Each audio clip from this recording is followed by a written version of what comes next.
మనోభావాలతో ముడిపడినటువంటి పవిత్రమైనటువంటి గోవు. అటువంటి గోవులను రక్షించడానికి ఏర్పడ్డటువంటి గోరక్షణ సంస్థ సనాతన ధర్మంలో అత్యంత ఒక పవిత్రమైనటువంటి జీవిగా ఆవును పూజించి కేవలం ఆవు హిందువుల మనోభావాలే కాదు, శాస్త్రీయంగా కూడా ఏ రకంగా మరి ఆరాధ్యంగా భావిస్తామో అటువంటి ఆవులను గోవులను రక్షించాల్సిన బాధ్యత ప్రభుత్వానికి. ఒక వర్గం వారి ప్రజల మనోభావాలను కాపాడేదానికి బదులుగా ఎవరైతే మరి ఆవులను హింసించి క్రూరంగా మరి చంపి ఒక పైశాచిక ఆనందం పొందేటువంటి వాళ్లకు కొమ్ము కాసే విధంగా ప్రభుత్వాలు వ్యవహరించడము, మెజార్టీ హిందువుల యొక్క మనోభావాలను దృష్టిలో పెట్టుకుని గోరక్ష సంస్థ యొక్క సభ్యులుగా ప్రశాంత్ సింగ్ ఈ పవిత్రమైనటువంటి గోవులను కాపాడాలని చెప్పి మరి అడ్డుకొని పోలీసులకు అప్పగిస్తే పోలీసులు ఇవాళ హిందువుల యొక్క మనోభావాలకు రాజ్యాంగానికి లోబడి పనిచేయాల్సింది పోయి అటువంటి మరి గో వ్యతిరేక శక్తులను ఊతమిచ్చే విధంగా ఒక దళారీ పాత్ర పోషించే విధంగా వారి వైఖరి కనబడుతోన్నది. ఎందుకు ఇవాళ పోలీసు వ్యవస్థ ఈరోజు నిర్వీర్యంగా మారుతా ఉన్నది? పాలకులు ప్రభుత్వాలు కూడా మన రాష్ట్రంలో కేవలము ప్రతి అంశాన్ని కూడా రాజకీయంతో ఓటు బ్యాంకుతో ముడిపెట్టి హిందువుల యొక్క మనోభావాలను దెబ్బతీసేటువంటి గాయపరిచేటువంటి వ్యక్తుల పట్ల, శక్తుల పట్ల, సంస్థల పట్ల ఒక్కో పాదంతో అణిచివేయాల్సింది పోయి ఈరోజు జీ హుజూర్ అనే రీతిలో ఈరోజు వివరిస్తాను. గతంలో బీఆర్ఎస్ ప్రభుత్వమైనా ఈనాడు కాంగ్రెస్ ప్రభుత్వమైనా కేవలం ఓట్ల కోసం కక్కుర్తిపడి ఈ రకంగా ఇవాళ ఈరోజు నేను సూటిగా అడుగుతున్నాను రేవంత్ రెడ్డి గారి ప్రభుత్వాన్ని, ఈ రాష్ట్రంలో అసలు శాంతి భద్రతలు ఉన్నాయా? గత సంవత్సర కాలంలోనే 500 పైగా హత్యలు ఈ రాష్ట్రంలో కాబడ్డాయంటే మరి ఆశ్చర్యకరం ఏంటంటే ఈ గన్ కల్చర్ ఈరోజు హైదరాబాద్ లో, తెలంగాణలో రోజు రోజుకు పెరిగిపోతా ఉన్నది. యథేచ్ఛగా వీరికి రివాల్వర్లు, పిస్టోళ్లు ఏ రకంగా అందుతున్నాయి? మరి పోలీసు నిఘా విభాగాలు మరి కళ్ళు మూసుకొని ఈ పాలకులకు మరి తొత్తులుగా వ్యవహరిస్తా ఉన్నారా? ఈ రకమైన గన్ కల్చర్ అనేది యథేచ్ఛగా పెరిగిపోవడం, హైదరాబాదు మొత్తం తెలంగాణలో శాంతి భద్రతలు క్షీణించడం. ఇవాళ సామాన్య ప్రజలే కాదు, గోరక్షలకే కాదు, పోలీసుల మీద కూడా దాడులు జరుగుతూ ఉంటే, పోలీసులను కూడా హతమారుస్తూ ఉంటే ఈ ప్రభుత్వము మరి నిస్సిగ్గుగా ఇవ్వచ్చు. స్వయంగా ముఖ్యమంత్రి రేవంత్ రెడ్డి గారే ఇవాళ లా అండ్ ఆర్డర్ వారి చేతుల్లో ఉండి ఏ రకంగా ఇవాళ మొత్తం ఈరోజు ఈ 2 సంవత్సరాలుగా శాంతి భద్రత పూర్తిగా క్షీణించే దానికి అనేక మంది ఈరోజు ఒక పోలీస్ కానిస్టేబుల్ హత్య కాపీ పట్టపగలు, ఒక రియల్ ఎస్టేటర్ మరి ఆ వివాదాల్లో, భూ తగాదాల్లో పిస్టల్తో కాల్చి చంపిన ఉదంతం, లేదా ఇవాళ దారుణంగా మరి కాల్చినట్టు ఉదంతాలు అనేకం ఈరోజు వెలుగులోకి వస్తున్నాయి. ఈ ప్రభుత్వానికి తీరిక లేదు. ముఖ్యమంత్రి గారికి వాళ్ళ మంత్రుల్లో ఉన్నటువంటి వివాదాలు లేదా లావాదేవీల్లో ఉండే పరిష్కారంలోనే నిమగ్నమైన ఢిల్లీ యాత్రలు తప్పితే ఈరోజు మరి శాంతి భద్రతల పట్ల కనీసమైన శ్రద్ధ వహించకుండా ఈరోజు మొత్తం తెలంగాణలో అసలు పాలన పడకేసింది. మొత్తం ఇవాళ మంత్రులు ఎవరికి వాళ్లుగా వివాదాల్లో, విమర్శల్లో కూరుకుపోయి మరి ఒకవైపు హైకమాండ్, రెండో వైపు ఈరోజు అంతర్గత కలహాలు, మొత్తం ఇవాళ శాంతి భద్రతలను గాలికి వదిలేశారు. ఇవాళ ఒక వాల్మీకి సమాజానికి సంబంధించిన వ్యక్తి, అబ్బాయి, యువకుడు ప్రభుత్వం బాధ్యత విస్మరిస్తే రాజ్యాంగం కల్పించిన హక్కుల మేరకు ఆవులను, గోవులను కాపాడము, మరి హిందువుల యొక్క మనోభావాలతో ముడిపడిన అంశం అనే సున్నితమైన అంశాన్ని ఈ ప్రభుత్వం ఆ రకంగా మరి వ్యవహరించడం భారతీయ జనతా పార్టీని తీవ్రంగా ఖండిస్తున్నాం.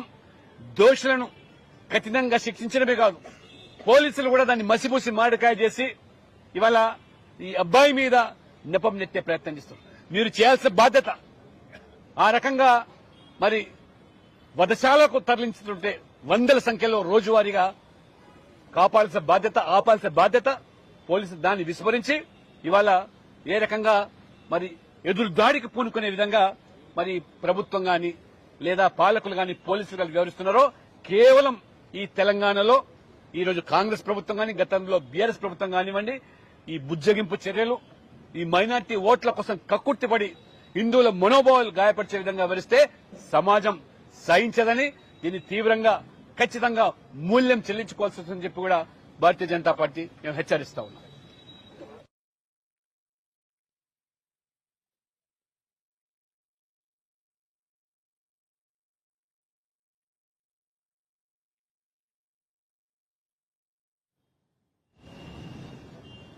గోవులను చట్టానికి విరుద్ధంగా గోవ వధశాలకు తరలిస్తున్న సందర్భంలో అనేక సంవత్సరాలుగా గోవులను రక్షించేటువంటి ఒక ధర్మ కార్యం కోసం నిరంతరం పాటుపడుతున్నటువంటి బజరంగ్ దళ్ కార్యకర్త అయినటువంటి సోను సింగ్, ప్రశాంత్ సింగ్ పై ఎంఐఎం పార్టీ గుండాలు కాల్పులు జరపడాన్ని తీవ్రంగా ఖండిస్తున్నాం. ఇది ఒక దుర్మార్గమైన చర్య. ప్రభుత్వము చేయాల్సిన పనిని ప్రభుత్వము పోలీసులు చేయలేని పరిస్థితుల్లో గోవులను రక్షించాల్సినటువంటి బాధ్యతను గుర్తించి ఈ తెలంగాణ రాష్ట్రంలో అనేక సంవత్సరాలుగా బజరంగ్ దళ్ కార్యకర్తలు, గోరక్షకులు గోవులను రక్షించడం ఒక బాధ్యతగా చట్టానికి లోబడి వ్యవహరిస్తా ఉన్నారు. ఇటువంటి పరిస్థితుల్లో ముఖ్యంగా భాగ్యనగర్ లో ఇది మొదటి సంఘటన కాదు. గతంలో సంజయ్ అనేటువంటి ఒక కార్యకర్త, బజరంగ్ దళ్ కార్యకర్త మీద కూడా హత్యాయత్నం చేయడం జరిగింది. ఆయన కింద పడేసి కారు మీదికెళ్లి తీసుకుపోయే ప్రయత్నం చేస్తే చావు బతుకుల మధ్య ఇదే హాస్పిటల్లో కొన ఊపిరితో ఉండి ఇలా ప్రాణాల నుంచి బయటపడ్డాడు కాదు. ఇది మొదటి సంఘటన కాదు. ఇటువంటి సంఘటనలు జరుగుతూనే ఉన్నాయి. గోవధ నిషేధ చట్టం అనేది ఉంది, అది దాన్ని పాలకులు గుర్తించాలి. గోవధ నిషేధ చట్టాన్ని అమలు చేస్తే మాకు తుర్కోల ఓట్లు పోతాయని చెప్పి ఇవాళ పాలకులు భయపడుతున్నారు. ఎంఐఎం పార్టీకి వత్తాసు పలుకుతున్నారు. గతంలో బీఆర్ఎస్ పార్టీ ఇదే విధంగా ఎంఐఎంకు వత్తాసు పలికినప్పుడు ఎంఐఎం గుండాలు రెచ్చిపోయి హత్యలు, దోపిడీలు, మానభంగాలు, అనేక రకాలుగా ఆగడాలు బీఆర్ఎస్ పార్టీ పాలనలో ఎంఐఎం పార్టీ గుండాలు చేశారు. ఇలా కాంగ్రెస్ పార్టీ పాలనలో అంతకంటే ఘోరమైనటువంటి సంఘటన జరుగుతుంది. నిన్ననే నిజామాబాద్లో తెలుసు మనకు ప్రమోద్ అనే వ్యక్తిని ఇలా ఎంఐఎం పార్టీ గుండా ఏ విధంగా హత్య చేసిండే. ఇది మొదటి సంఘటన కాదు. ఇది ఒకటి. ఇలా గోరక్షకులు ఎందుకు వస్తున్నారు? ఇవాళ ప్రభుత్వము చేయలేదు కాబట్టే ఇవాళ గోమాతను భారతీయులందరూ కూడా ఒక తల్లిగా, ఒక దైవంగా భావించేటువంటి సంస్కృతి భారతీయ సంస్కృతి. ప్రతి భారతీయుడి, భారతదేశంలో పుట్టిన ప్రతి ఒక్క భారతీయుడు అనుకునే వాళ్ళు గోమాతను తల్లిగా భావించాలి, దైవంగా భావించాలి. ఇస్లాంలో గోమాతను వధించుమని ఎక్కడైనా ఉన్నదా? నిజంగా మీరు భారతీయులైతే గోమాతను తల్లిగా భావించండి. లేకుంటే మీ తల్లిని కూడా మీరు నరుక్కుంటారంటే దానికి ఏం చేయలేం మేము. అటువంటి నీచపు ఆలోచన ఇస్లాంలో ఉందా చెప్పండి. బీఫ్ తింటే మజా ఉంటుందని చెప్పి ప్రసంగాలు చేసేటువంటి ఫాల్తుగా ఉన్నప్పుడు సమాజం గిట్టే ఉంటుంది. ఇలా మళ్ళీ చెప్తున్నా నేను, ఇస్లాంలో గోవును వధించమని లేదు, గోవును తల్లిగా భావించమని చెప్పి భారతీయ సనాతన ధర్మం చెప్తున్నది. మీరు ఇదే గోమాతను ఈ విధంగా వధిస్తే మీ తల్లిని మీరు నరుక్కున్నట్టే. అట్లా నరుక్కోవడానికి సిద్ధమైతే మీ ఇష్టం, అది మీ కర్మ, మీ విజ్ఞత వదిలేస్తున్నాం. అది వాళ్ళ ఎన్ని రోజులు సహనము, ఓ సహనానికి అద్దు ఉంటుంది. కానీ దానికి ప్రభుత్వం పిరికితనంగా భావిస్తే గిట్టే ఉంటది. ఇలా ముఖ్యమంత్రి గారు వచ్చి గోశాలలో పెడతాను. గోశాలలు ఎందుకు పెడుతున్నావు? గోశాలలు నువ్వు ఫస్ట్ గోవధ నిషేధ చట్టాన్ని అమలు చేయి. ఇవాళ మీరు అమలు చేయకుంటే మా తల్లిని మేము కాపాడుకునే ప్రయత్నం చేస్తే, మా దైవాన్ని మేము కాపాడుకునే ప్రయత్నం చేస్తే, మా ధర్మాన్ని మేము రక్షించుకునే ప్రయత్నం చేస్తే, ఎవరైతే అవమానపరుస్తుండో, ఎవరైతే వధిస్తుండో వాడు మంచోడైపోయాడు. ఎవరైతే చట్టాన్ని కాపాడాలని చెప్పి చట్టానికి అనుగుణంగా పోలీసులకు ప్రభుత్వాన్ని సహకరించే ప్రయత్నం చేస్తే వాళ్ళ మీద తప్పుడు ప్రచారాలు అవుతున్నాయి. వాళ్ళ పోలీసు ప్రెస్ మీటింగ్ పెట్టారు. ఏం పెట్టారు? నేను దయచేసి మీడియా యాజమాన్యం విజ్ఞప్తి చేస్తున్నా, దయచేసి తప్పుడు ప్రచారాలు మీరు ప్రచారం చేయకండి. మళ్ళీ రిక్వెస్ట్ చేస్తున్నాను. పోలీసు వాళ్ళు చెప్పిందంతా అబద్దం. జూబ్లీ హిల్స్ ఎలక్షన్స్ ఉన్నాయి కాబట్టి అక్కడ హిందువులందరూ ఓటు బ్యాంక్ గా మారుతున్నారు కాబట్టి ప్రభుత్వము పోలీసుల మీద ఒత్తిడి తీసుకొచ్చి ఇవాళ ప్రశాంత్ సింగ్ అనే వ్యక్తి మీద, ఒక గో రక్షకుని మీద తప్పుడు ప్రచారం చేసే ప్రయత్నం చేస్తున్నది. దాన్ని మీడియా ద్వారా ప్రచారం చేసే ప్రయత్నం చేస్తున్నది. మీడియా యాజమాన్యానికి 2 చేతులు జోడించి రిక్వెస్ట్ చేస్తున్నా, ఈ ప్రచారాన్ని బంద్ చేయండి. మా పర్సనల్ రిక్వెస్ట్. ఇది ధర్మాన్ని మీరు కూడా అవమానపరిచిన అవుతారు. ధర్మాన్ని రక్షించండి.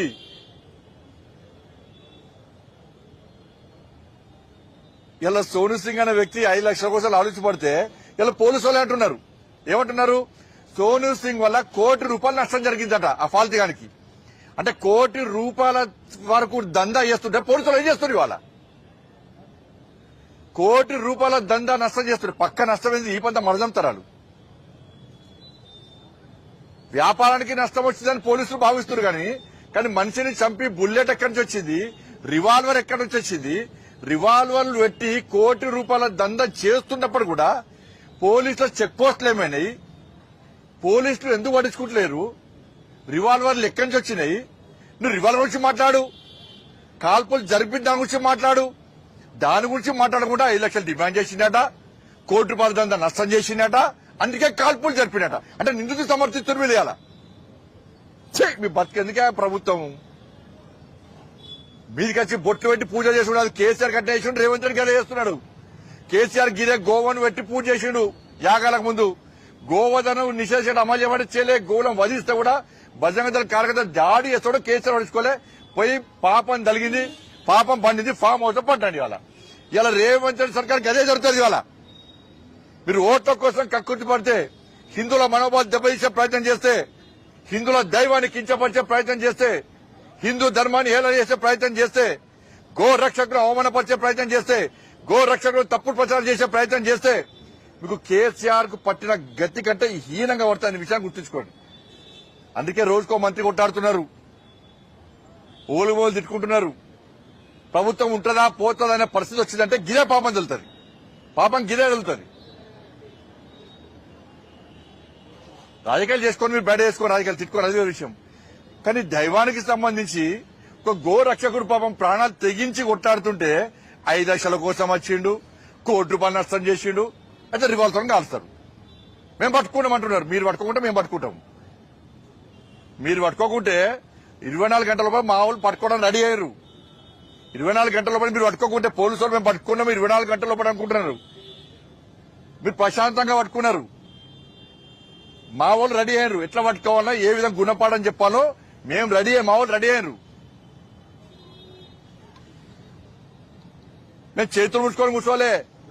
ఈ ప్రభుత్వం ఏమైనా నమ్మకం లేదు మాకు. ఇవాళ ఎంతమంది కార్యకర్తలు రోజుకుంటారు మీరు? ఎంతమంది కార్యకర్తలు దాడులు చేస్తారు? మా సహనానికి అడ్డు ఉంటుంది. సహనాన్ని పిరికితనంగా భావిస్తే ఇవాళ మీరు పట్టుకోకుంటే రేపు చూపెట్టేటోళ్ళం. మేము పట్టుకొని ఏం చేస్తామో చూపెట్టేవాళ్ళం. హోమ్ మినిస్టర్ గా మారుతానండి నేను.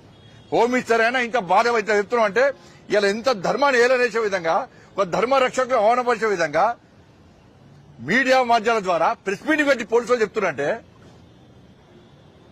రివాల్వర్ ఎక్కడి నుంచి వచ్చింది? పోలీసుల శాతకాంతనం వల్ల వచ్చింది. ఇంకెంతమంది రివాల్వర్ ఉన్నాయి? రివాల్వర్ గోరక్షకులకి ఇవ్వాలి మీరు పోలీస్ సెక్యూరిటీ. కానీ గోవులను వధించుకొని గోవుల పేరుతో దందా చేస్తుంది రివాల్వర్ ఉందంటే ప్రభుత్వం ఏ విధంగా పెంచి పోషిస్తున్నది, పోలీసులు ఏ విధంగా పెంచి పోషిస్తున్నారో దాని గురించి ఆలోచించాలి. తెలంగాణ రాష్ట్రంలో శాంతి భద్రతలు క్షీణించడానికి ఈ మధ్య జరుగుతున్న సంఘటనలే నిలువెత్తు నిదర్శనము. ఇవాళ ప్రశాంతంగా డీజీపీ గారికి వినతి పత్రం ఇద్దాం వస్తుంటే మా రాష్ట్ర అధ్యక్షుడు రామచంద్ర గౌడ్తో పాటు వందలాది మంది కార్యకర్తలు అరెస్ట్ చేసి అలా లోపడిస్తున్నారు. ఏం లేదన్న పోయిన మీకలో పోయి అటైపోయింది హిందువుల పరిస్థితి తెలంగాణ రాష్ట్రంలో. కేసీఆర్ అప్పుడు గిదే చేసిండు, రేవంత్ రెడ్డి అరసగా గదే చేస్తున్నాడు. ఈ ప్రజలేమో మేము చెప్తే ఇన్లేదా? మీరు ఇలా ప్రజలు ఆలోచించాలి. ఇలా సమాజం, హిందూ సమాజం ఆలోచించాలి. మేము చెప్పిన విజ్ఞప్తులను మీరు విస్మరించారు కనుకనే ఇవాళ తెలంగాణ రాష్ట్రంలో గోవధ నిషేధంగా గోవధ యథేచ్ఛగా జరుగుతున్నది. ఇష్టపడదామా చెప్పండి. ఇలా మా కార్యకర్త ఇలా చావు బతుకు మధ్య కొట్లాడుతున్నాడు. ఆయన బతుకుతాడా చస్తాడా తెలియదు. ఆయనే ఒక వాల్మీకి కుటుంబం, పేద కుటుంబం, గుడిసెలు ఉంటాడు. ఆయనే తిండికి లేదా నాకు. అలా భార్య పిల్లలకు వాళ్ళ అమ్మ చాలా బట్టలు లేవు, వేసుకోవడానికి బట్టలు లేవు, కాళ్ళకు చెప్పులు లేవు, చిరిగిన బట్టలు వేసుకొని తిరుగుతున్నారు. ఈయనట 5 లక్షలు అడిగిండట. ప్రశాంత్ సింగ్ అనే వ్యక్తి ఇవాళ గోరక్షకుడు కాదు, అనేక సంవత్సరాలుగా బజరంగ దళ్ కార్యకర్తగా గోరక్ష చేస్తున్నాడు. ఎన్ని లక్షలు సంపాదించాడు మరి ప్రశాంత్ సింగ్? ఎన్ని బిల్డింగ్లు అనుకున్నాడు? ఎన్ని బట్టలు కొనుక్కున్నాడు? బట్టలు లేకుండా, తిండి తిప్పలు లేకుండా పేద కుటుంబంలో వ్యక్తి గోరక్ష కోసం తాపత్రయం, ఆవేదనతో బాధపడి గోరక్షణ చేస్తుంటే పోలీసు వాళ్ళు ప్రెస్ మీటింగ్ పెట్టి ఇలా గోరక్షకుని బాధన చేసి హిందువుల మనోభావం దెబ్బతీసేందుకు పోలీస్ వ్యవస్థ వహిస్తే చాలా ఘోరం. నేను వెంటనే చెప్తున్నా ముఖ్యమంత్రి గారికి, ఎవరైతే ఇలా ప్రెస్ మీటింగ్ పెట్టి ఇష్యూని డైవర్ట్ చేసే ప్రయత్నం చేస్తారో ఆ పోలీస్ అధికారుల మీద మీరు చర్యలు తీసుకోకుంటే ఏ విధంగా ఇలా మేము చేస్తాం. మేము తమాషాలు ఉంటే ఏది ప్రభుత్వం ఇలా ఉంటుంది బిక్తుంది. ఈ ప్రభుత్వాలకు భయపడేటువంటి వ్యక్తులం కాదు మేము. జుబ్లీస్ ఎన్నికలు ఉన్నాయని చెప్పి హిందువులందరూ ఓటు బ్యాంక్ మారుతారని చెప్పి ఒక వర్గం ఓట్ల కోసం మీరు హిందూ సమాజాన్ని హేళించే ప్రయత్నం చేస్తారా? క్షమాపణ చెప్పండి ముఖ్యమంత్రి గాని, పోలీసు వాళ్ళు క్షమాపణ, డీజీపీ క్షమాపణ చెప్పండి. అలా రివాల్వర్ పెట్టుకుని గోరక్షణ కాల్చడం క్షమాపణ చెప్పండి. వాళ్ళ కొంచెమన్నా సిగ్గుండాలి, అక్కలు ఉండాలి కొంచెమన్నా మాట్లాడడానికి. పోలీసులను ఒత్తిడి తీసుకొచ్చి ప్రెస్ మీటింగ్ పెట్టించే బదనాలు చేస్తారా మీరు? పేద కార్యకర్త ఆయనే. ఇప్పుడు చూస్తానే మీరు ఆ పిల్లలు బట్టల్లో వాళ్ళ తల్లికి, చెప్పుల్లో పాపం వాళ్ళకు, తిండికి లేదు, ఏడుస్తున్నారు వాళ్ళొచ్చి.